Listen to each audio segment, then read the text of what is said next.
આણંદના ખંભાતમાં મોટી દુર્ઘટનાના સમાચાર સામે આવે છે, જ્યાં પુલની કામગીરી દરમિયાન સ્લેબ તૂટતા 2 શ્રમિકો દટાયા હતા, જેમાંથી એક શ્રમિકનું મોત નીપજ્યું છે, જ્યારે એક શ્રમિકને બચાવી લેવામાં આવ્યો હતો. હાલ તે ઇજાગ્રસ્ત થતા તેની સારવાર અર્થે હોસ્પિટલ ખસેડાયો છે. મળતી માહિતી મુજબ આણંદના ખંભાત નજીક હાથિયા ખાડ વિસ્તારમાં પુલની કામગીરી દરમિયાન સ્લેબ તૂટી પડવાની ઘટના ઘટી હતી.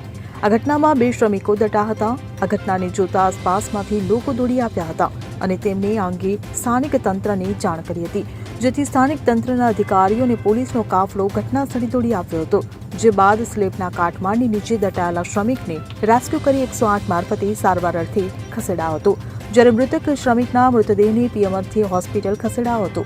પ્રાથમિક તબક્કે કરોડોના પ્રોજેક્ટમાં કોન્ટ્રાક્ટરની લાપરવાહી સામે આવી છે. કહેવામાં આવી રહ્યું છે કે કોન્ટ્રાક્ટરે સેફ્ટીના સાધનો ન રાખી કામગીરી કરાતા દુર્ઘટના સર્જાઈ હતી. કોન્ટ્રાક્ટરની બેદરકારીને કારણે મજૂરી જીવ ગુમાવ્યો છે. Bureau report CN24 news. હવે જુઓ દેશ દુનિયાની તમામ ખબરો તમારી આંગળીના ટેરવે. ઉઠાવો મોબાઈલ અને Google Play Store પરથી ડાઉનલોડ કરો અમારી CN24 ન્યૂઝ મોબાઈલ એપ.